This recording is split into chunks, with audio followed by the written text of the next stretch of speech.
నిజంగా చెప్పాలంటే అప్రిషియేట్ చేయాలేమని ఒక ప్రొఫెషనల్ యాక్టర్ కాదు. బట్ అయినా గాని మనం చెప్పిన తర్వాత తన ఔట్‌పుట్ ఇస్తుందంటే నిజంగా చాలా గ్రేట్. ఒక డైరెక్టర్ చెప్పగలుగుతాడు ఇట్లా చేయమని చెప్పి నాకిట్లా కావాలని. కానీ వాళ్ళు చేయలేరు. ఎందుకంటే వాళ్ళ రోల్ కాదు గదా! బట్ ఎదుటి పర్సన్‌తో చేపించుకోగలగాలి.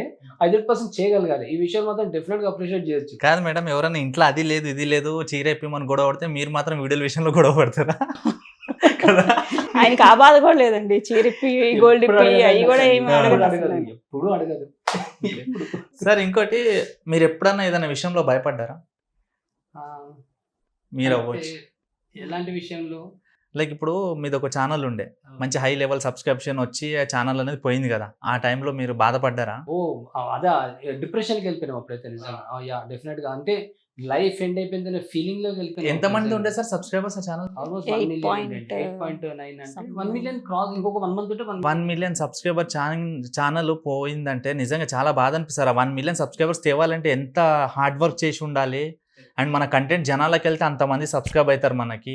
కరెక్ట్. సో, చాలా ఆ 1 టైంలో ½ ఇయర్ ఏమో మేము దాని వెనకాల కష్టపడ్డాము. హ్మ్. అంటే మేము ఒక మూవీకెళ్ళాలంటే కూడా ఆలోచించేవాళ్ళం. సో, ఈ మూవీకెళ్ళి 3 అవర్స్ స్పెండ్ చేసే బదులు ఇంకేదన్నా జేసుకోవచ్చు. అంటే టైమ్ అడ్జస్ట్‌మెంట్ అయ్యేది కాదు. ఆ వీడియో తీయడము, పిల్లల్ని చూసుకోవడం, ఇంట్లో చూసుకోవడం, మళ్ళీ ఈయన వర్క్ అది ఇది అంతా ఇట్లా కిచిడీలాగా అయిపోయింది మాకు. హ్మ్. అయినా సరే చాలా అంటే మేము వెళ్ళాల్సిన చిన్న చిన్న ఫంక్షన్స్ అయన్నీ ఒకళ్ళే ఎళ్లి, ఒకళ్ళెళ్ళకుండా అట్లా మేనేజ్ చేసుకుంటూ అంత సాక్రిఫైస్ చేసాం కష్టపడి చాలా సాక్రిఫైస్ మేము. కానీ చేసాం మేము ఈ వీడియో దానికోసం. అనేది మన లైఫ్‌లో వన్ ఆఫ్ ది పార్ట్ అయ్యాక సార్, అలవాటయినాక మీరు 1,000,000 సబ్‌స్క్రైబర్స్ ఛానల్ పోయినప్పుడు నిజంగా చాలా బాధపడి ఉంటారు గదా మీరు? చాలా అండి అసలు. హ్మ్. 1,000,000 అంటే చెప్తున్నా కదండీ ఆల్‌మోస్ట్ మొత్తం ప్రతి ఒక్క కామెంట్‌కి రిప్లై ఇచ్చే టైంలో అన్నమాట. అంటే హ్మ్. ఎంతమందితో నేను కనెక్టెడ్ ఉండే అందరితో నా కనెక్షన్ బ్రేక్ అయిపోయింది. హ్మ్. సో, నేను కొత్త ఛానెల్ పెట్టిన తర్వాత గూడా నాకు 2 3 మంత్స్ తర్వాత కామెంట్స్ వస్తుండే. "ఎక్కడ పోయిందండి మీరు ఇన్ని రోజులు నుంచి ఎక్కడ పోయిండ్రు మాకు కనిపించట్లేదు" అంటే ఆ పర్సన్ కొత్త ఛానెల్ పెట్టినంక నా పాత ఛానెల్ సబ్‌స్క్రైబర్‌కి నా వీడియో రీచ్ అవ్వడానికి 3 మంత్స్ టైం పట్టింది కొంతమందికి. ఆ! అర్థం చేసుకోండి. అందుకే ఆ మొత్తం బేస్ క్రియేట్ చేసుకొని వచ్చిన తర్వాత మళ్ళా మేము స్క్రాచ్ నుంచి స్టార్ట్ చేయాల్సొచ్చింది అసలు మేము.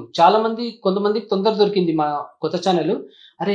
మీదేం కొత్త ఛానలా మీది" అని చెప్పేసని ఇమ్మీడియేట్‌గా సబ్‌స్క్రైబ్ చేసుకున్నారు. చాలా మంది నాకు ఇన్‌ఫాక్ట్ ఒక 3 డేస్ బ్యాక్ కూడా వచ్చింది మెయిల్. "ఎక్కడ పోయారండి అసలు మిమ్మల్ని వెతుక్కొని చూస్తున్నాం మేము. మీ వీడియోస్ ఎక్కడ పోయింది? నేను ఈరోజు చూసినా మీ వీడియో చాలా రోజుల తర్వాత నాకు చాలా హ్యాపీగా ఉందని" చెప్పేసని అన్నారు. అంటే ఇంత టైం పట్టింది వాళ్ళకి చూడండి. నాకు తెలిసి పాత సబ్‌స్క్రైబర్స్ మీ ఛానల్ దొరికిన వెంటనే ఒక గంట సేపు దాని మీద వాళ్ళు కూర్చొని ఉంటారు. అన్ని వీడియోలు ఏమేమి చేసిర్రా అని చెప్పేసి కదా!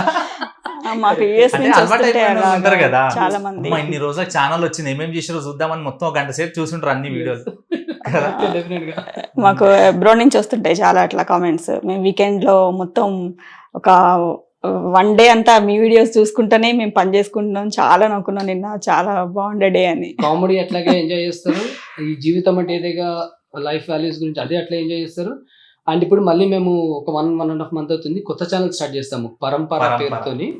మీరు చూసుండొచ్చు కొన్ని వీడియోస్. అయితే దాంట్లో మొత్తం ఈ సనాతన ధర్మము, హిందూయిజం గురించి, ఈ భక్తి గురించి మేము చేస్తున్నాం అన్నమాట. ఎందుకంటే ఈరోజు మన ఉన్న టీనేజర్స్, యూత్ అంతా కూడా దేవుడికి నమ్మకం లేకుండా, అది చేయకుండా కొంచెం రాంగ్ రూట్‌లో వెళ్తున్నారు. సో, మనం వాళ్ళకి కొంచెం కొంతమందినైనా మార్పు తీసుకురావాలని చెప్పేసని మేము స్టార్ట్ చేస్తున్నాం. ఇంకోటి సార్, ఇప్పుడు ఈ మధ్య కాలంలో కొంతమంది సోషల్ మీడియా యూజ్ చేస్తున్నప్పటి నుంచి Instagram, Facebook whatever it is, snap అవ్వచ్చు.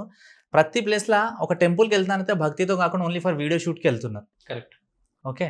వీడియో షూట్‌కెళ్తున్నారు. ఎక్కడెళ్ళినా స్నాప్ పెడుతున్నారు. ఒక టెంపుల్‌కెళ్తే ఎలాంటి డ్రెస్సింగ్‌లో ఎళ్ళాలో కూడా తెలీదు.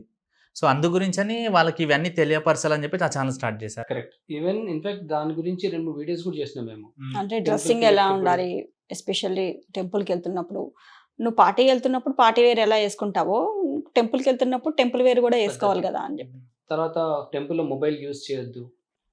ఎందుకు టెంపుల్స్‌కెళ్ళాలి? ఎందుకు మనం దేవుడిని నమ్మాలి? దీని మీద చేస్తున్నాం మొత్తం మేము. వాళ్ళకి ఆ పాయింట్ టు పాయింట్ చిన్న చిన్న స్టోరీస్ చెప్పుకుంటా వాళ్ళకి అవేర్‌నెస్ తీసుకొస్తున్నాం. ఈ పరంపర ఛానెల్‌లో మొత్తం డివోషనల్ కంటెంట్ ఉంది గదా సార్! ఓన్లీ వీడియోస్ వరకే మీరు భక్తి చూపిస్తున్నారా? నిజంగా భక్తి ఉందా మీకు?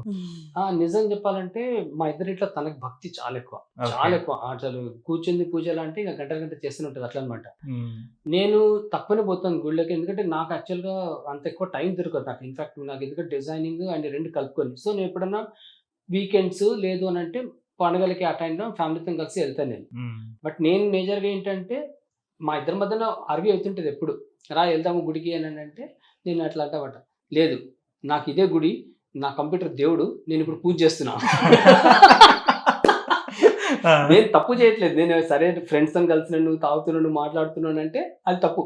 నేను పని చేస్తున్నా అంటే మనం చేసే పని మనకు పూజతో సమానం అని చెప్పేసి అంటే నీతో మాట్లాడి చేస్తే ఎప్పుడైనా సీరియస్గా గొడవ పడ్డారా మేడం మీ మ్యారేజ్ లైఫ్ నుంచి ఇప్పటి వరకు స్టిల్? ఎన్ని ఇయర్స్ అవుతుంది మ్యారేజ్ చేశారా సార్? 21 years. 21 ఇయర్సా? ఎప్పుడైనా గొడవ పడ్డారా మేడం 21 ఇయర్స్లో? ఆయన సీరియస్ గా ఆయన గొడవ పడుతుంటారు, నేను సీరియస్ గా విన్నట్టు వదిలేస్తుంటాను. ఓకే, నేను రెండు పనులు సీరియసే. తప్పు నాది ఉన్నా సరే ఆమెనే సారీ చెప్తుంది. నేను ఎందుకంటే ఆయన చిన్న పిల్లల్లాగా అలుగుతారు అనమాట.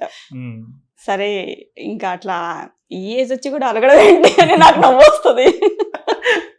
అలిగినప్పుడు మీరు ఎలా బుజ్జగిస్తారు సార్కి?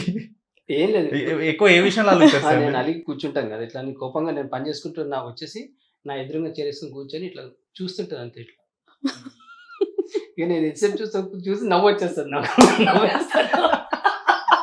ఎందుకు నవ్వు వస్తుంది నాకు ఇప్పుడే అర్థం కానీ చూసి నవ్వేస్తాను అన్నమాట. ఇంకా లేచి చేయకూడదు తిను అంటే. సార్ మీది లవ్ మ్యారేజ్ కదా, సో ఎప్పుడైనా ఒకరికొకరు ప్రపోజ్ చేసుకున్నారా సార్? అంటే లవ్ లో ఉన్నప్పుడు ఫస్ట్ ఎవరు ప్రపోజ్ చేస్తారు మేడం అసలు? తను చేసినే ప్రపోజ్ చేశారు. ఎప్పుడు అమ్మాయిలు ఫాస్ట్ ఉంటారు కదా సార్, ఈసారి అబ్బాయిలు ఫాస్ట్ అయిపోయారు. ఆ జనరేషన్ అప్పుడు అమ్మాయిలు ఎక్కడ ఫాస్ట్ ఉన్నారు అసలు? కాదు సార్, ఇప్పుడు అంటే మెసేజ్లు టెక్స్ట్లు స్టోరీలు పెట్టి ప్రపోజ్ చేస్తున్నారు, ఎక్స్ప్లెయిన్ చేస్తున్నారు, గ్రీటింగ్స్ ఇచ్చి అవి ఇచ్చి. సో మీరు ఎలా ప్రపోజ్ చేశారు మేడం కి? నేను బేకరీలో కూర్చోబెట్టి ఒక మాజా ఒక వెజ్ పఫ్ తినిపించి ప్రపోజ్ చేశా. ఇమీడియట్లీ యాక్సెప్ట్ చేస్తారా మేడం? యాక్చువల్గా ఆ రోజు మేము 2-3 సార్లు కలుసుకున్నాము పెళ్లి కాకముందు. 2-3 సార్లు కలుసుకున్న తర్వాత ఈమెకి అదే డౌట్, ఎందుకు నన్ను కలుస్తున్నాడు అని చెప్పేసి డౌట్. నాకు పెళ్ళైనాక చెప్పింది ఆ విషయము. నేను కూడా ఎందుకు ఈమెను కలుస్తున్నాడు, సరే ఏదో ఉండొచ్చు సంథింగ్ అని మైండ్ డిసైడ్ అయిపోయాను ఒక రోజు. సరే ఈమెను పెళ్లి చేసుకుందాము, ఈరోజు ఎట్టి పరిస్థితుల్లో నేను ప్రపోజ్ చేసేస్తా అని చెప్పి డిసైడ్ అయిపోయి ఈమె ఫోన్ చేసినమాట. ఈరోజు నీతో చాలా ఇంపార్టెంట్ విషయం మాట్లాడాలి నేనంటే, అక్కడి నుంచి ఆమె కూడా అంతే, నేను కూడా చాలా ఇంపార్టెంట్ విషయంతో మాట్లాడాలి అని చెప్పేసి అన్నది. తను కూడా మైండ్లో అదే, చూడండి అసలు ఎట్లా నడిచింది. అయితే కూర్చున్న తర్వాత ఏదో ఇంపార్టెంట్ విషయం మాట్లాడాను కదా అని చెప్పేసి నేనంటే, లేదు నువ్వు అన్నావు కదా ఫస్ట్ నువ్వు చెప్పు, నువ్వు మాట్లాడని చెప్పేసి అంటే అప్పుడు నేను చెప్పినా అనమాట, నేను యాక్చువల్గా ఇష్టపడుతున్నాను నేను పెళ్లి చేసుకోవాలనుకుంటున్నాను నేను అంటే.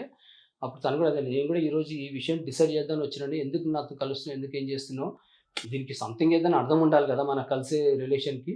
సో మా చిన్న వాళ్ళకి ఇవన్నీ నచ్చవు, మా అమ్మ నాన్న ఇక్కడ ఉంటారు కాబట్టి వాళ్ళే నన్ను చూసుకుంటున్నారు, సో బాగుండదు.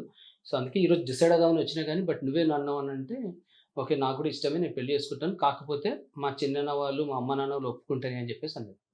అక్కడ ప్రపోజల్ తను ఒప్పుకున్న తర్వాత ఇద్దరం మాట్లాడుకున్నాక పెద్దలని కలిసి ఇంకా తర్వాత ఇక అరేంజ్ మ్యారేజ్. ఒప్పుకున్నారా?